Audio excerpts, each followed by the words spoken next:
Assalamualaikum warahmatullahi wabarakatuh. Bismillahi wassalatu wassalamu ala rasulillah Muhammad ibni Abdullah wa ala alihi wa ashabihi wa man wala wa ba'd. Warisan paling berharga. Saudara-saudara, berbicara soal warisan paling berharga. Warisan adalah harta yang ditinggalkan oleh seseorang ketika dia telah meninggal. Jika seseorang meninggal dunia, maka hartanya yang ia usahakan selama ia hidup maka akan berubah menjadi warisan, saudara-saudara. Itulah yang disebut dengan warisan. Nah, sekarang warisan mana yang paling berharga? Berbicara soal warisan yang paling berharga, tidak ada warisan yang lebih berharga, tidak ada warisan yang lebih bermanfaat, tidak ada warisan yang lebih mulia, tidak ada warisan yang lebih agung selain daripada warisannya baginda Nabi besar Muhammad sallallahu alaihi wasallam.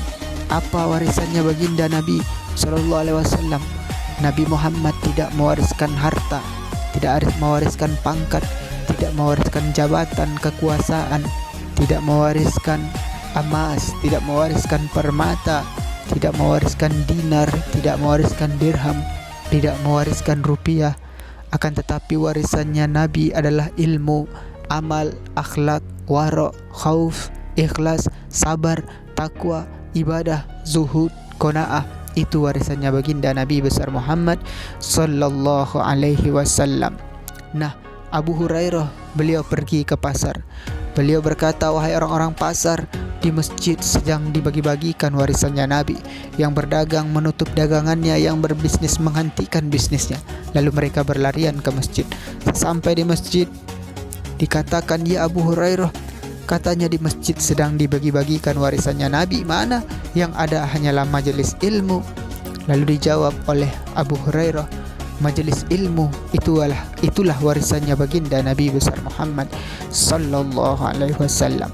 Nah, mengenai hal ini Allah Subhanahu wa taala berfirman di dalam ayat Al-Qur'an, saudara-saudara, sebagaimana kami telah menyempurnakan nikmat kami ke atas kamu dengan menetapkan arah kiblat kamu, kami telah mengirim dari kalangan kamu seorang rasul dari golongan kamu sendiri, membacakan ayat-ayat kami kepada kamu dan mensucikan kamu dan mengajarkan kepada kamu kitab dan hikmah dan mengajarkan kepada kamu apa yang tidak kamu ketahui. Quran surat Al-Baqarah ayat 151. Nah, saudara-saudara, di dalam hadis baginda Nabi sallallahu alaihi wasallam diriwayatkan oleh Abu Musa radhiyallahu an bahwa baginda Nabi besar Muhammad sallallahu alaihi wasallam beliau bersabda, perumpamaan yang Allah turunkan kepadaku berupa ilmu dan hidayah, yakni petunjuk, adalah seperti curah hujan yang lebat yang jatuh ke atas permukaan bumi di atas 3 jenis dataran yang berbeda. Sebagian dari tanah itu murni dan subur yang menyerap air dan menumbuh suburkan tanaman dan padang rumput, dan sebagian tanah yang lain kering dan mandul. Bagian ini menahan air tanpa menyerapnya, dan Allah menyebabkannya bermanfaat kepada manusia untuk minum daripadanya dan memberikan kepada ternak untuk minum daripadanya. Lalu dan mereka memetik hasil daripadanya dengan mengairi sawah ladang mereka. Bagian tanah yang ketiga, yang mana air hujan yang jatuh ke atasnya adalah tanah yang berlapisan batu wadas yang tidak menahan air dan juga tidak menumbuh suburkan tanaman atau padang rumput. Demikianlah halnya juga manusia. Dari 3 jenis tanah ini, jenis manusia yang pertama adalah orang yang menuntut ilmu agama dan kebaikan-kebaikan apa yang Allah turunkan kepadaku, ia mempelajarinya dan mengajarkannya. Dan yang kedua adalah orang yang tidak bermanfaat bagi dirinya akan tetapi memberi manfaat bagi orang lain, lalu akan tetapi memberikan manfaat kepada orang lain. Dan yang ketiga, orang yang tidak peduli darinya dan juga tidak mendapat hidayah Allah yang diturunkan melalui aku. Hadis riwayat Bukhari. Allahumma sholli ala sayyidina Muhammad wa ala ali sayyidina Muhammad. Nah, saudara-saudara, Muawiyah radhiyallahu anhu juga meriwayatkan, saya mendengar baginda Nabi besar Muhammad sallallahu alaihi wasallam, beliau bersabda, apabila Allah mengkehendaki kebaikan bagi seseorang, maka dia menunjuki orang itu kepada kepahaman agama, maka Allah memberikan kepadanya kepahaman dalam agama. Aku hanyalah seorang yang membagikannya dan Allah adalah pemberi karunia. Hadis riwayat Bukhari. Saudara-saudara, nah kalimat kedua dari hadis ini bermakna bahwa baginda Nabi sallallahu alaihi wasallam datang sebagai pembagi pengetahuan dan Allah sebagai satu-satunya pemberi hidayah, pengetahuan, kepahaman agama, kesadaran dan pengalaman ke atas apa yang sesuai dengan maksud ilmu. Nah, saudara-saudara, lalu dari Abu Hurairah radhiyallahu an, beliau meriwayatkan, saya mendengar baginda Nabi sallallahu alaihi wasallam bersabda, barang siapa yang datang ke masjidku, yakni Masjid Nabawi, masjid baginda Nabi besar Muhammad sallallahu alaihi wasallam, dengan tidak mempunyai niat lain dalam benaknya kecuali untuk mempelajari atau mengajarkan suatu amal kebaikan yang bermanfaat, akan mendapat kedudukan yakni derajat yang sama dengan seorang mujahid, yakni pejuang di jalan Allah. Dan barang siapa yang datang dengan niat yang lain adalah sama dengan seorang yang datang untuk mencari barang-barang kepunyaan orang lain, dan jelas bahwa ia tidak akan mendapat manfaat dari barang-barang orang lain. Hadis riwayat Ibnu Majah. Na'udzubillahi min zalik. Nah, saudara-saudara, lalu Abu Harun al-Abdi rahimahullah melaporkan dari Abu Sa'id al-Khudri radhiyallahu anhu bahwa yang meriwayatkan baginda Nabi besar Muhammad sallallahu alaihi wasallam, beliau bersabda, orang-orang dari timur akan datang kepadamu untuk menuntut ilmu agama, dan apabila mereka datang kepadamu, maka perlakukanlah mereka dengan baik. Abu Harun Abdi, seorang penuntut Abu Sa'id radhiyallahu an, meriwayatkan, apabila Abu Sa'id berjumpa dengan kami, ia berkata, selamat datang hai orang-orang yang Rasulullah sallallahu alaihi wasallam telah memberi kabar kepada kami. Hadis riwayat Tirmizi. Nah, saudara-saudara, Abu Darda radhiyallahu an meriwayatkan, saya mendengar baginda Nabi sallallahu alaihi wasallam bersabda, kematian seorang alim, yakni seorang yang mendapat pendidikan dengan baik dalam Al-Quran, hadis, dan hukum Islam dari sumber-sumber yang otentik, adalah suatu malapetaka, yakni kematian seorang ulama, maksudnya saudara-saudara, yang tidak dapat memperoleh ganti atau tidak dapat disusul. Kematian seorang alim adalah seperti bintang yang kehilangan cahayanya. Kematian seluruh kaum adalah lebih baik. Kematian satu kaum adalah lebih baik, lebih ringan daripada kematian seorang yang alim. Hadis riwayat Baihaqi. Na'udzubillahi min zalik.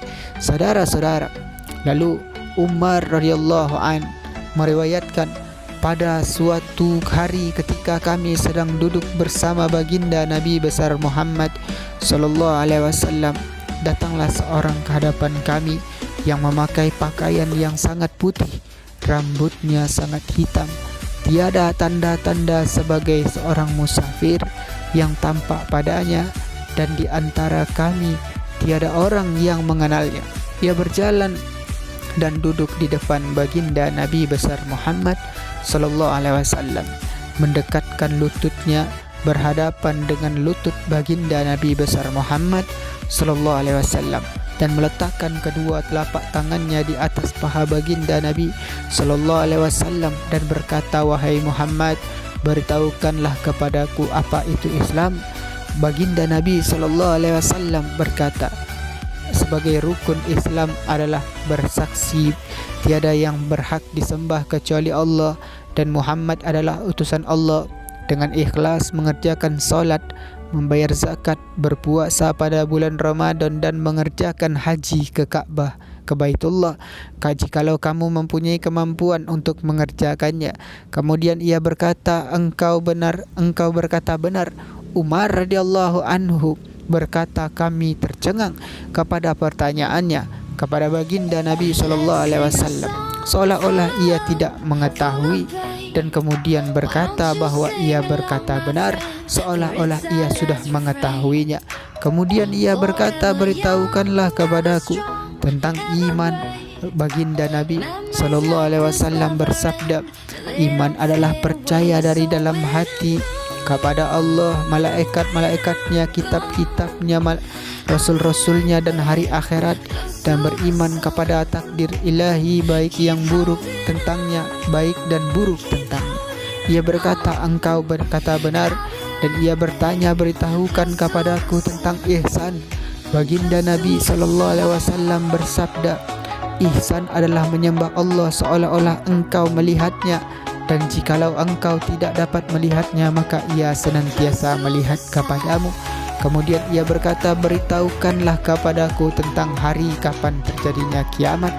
Baginda Nabi SAW bertanya, yang bertanya tentangnya. Balik baginda Nabi SAW menjawab, yang bertanya tentangnya tidaklah lebih mengetahui daripada yang ditanya. Pengetahuanku tentang hari kiamat tidaklah lebih baik daripada yang kamu ketahui. Kemudian ia berkata, beritahukan kepadaku tentang tanda-tandanya. Baginda Nabi SAW beliau bersabda, salah satu dari tanda-tandanya adalah bahwa seorang wanita hamba sahaya akan melahirkan majikannya, dan engkau akan mendapati orang-orang yang bertelanjang kaki dan pengembala-pengembala yang miskin berlomba-lomba dalam membangun gedung-gedung pencakar langit. Umar radhiyallahu an berkata, kemudian ia pergi dan saya tinggal untuk beberapa saat, akan tetapi tidak bertanya sesuatu pun tentang orang itu. Kemudian baginda Nabi SAW bertanya, hai Umar, tahukah kamu siapa yang bertanya tadi? Saya berkata, Allah dan Rasulnya yang lebih mengetahui. Baginda Nabi SAW berkata, itulah Jibril alaihissalam. Ia datang untuk mengajarkan kepada kalian semua tentang agama kalian. Hadis riwayat Muslim. Saudara-saudara yang dimuliakan oleh Allah Subhanahu wa taala, mungkin hanya itulah yang bisa kita bicarakan pada pertemuan kali ini. Mudah-mudahan ada manfaatnya. Kita akhiri dengan subhanallah wa bihamdihi, subhanakallahumma wa bihamdika, asyhadu an la ilaha illa anta wa astaghfiruka wa atubu ilaik. Wassalamualaikum warahmatullahi wabarakatuh. Keep holding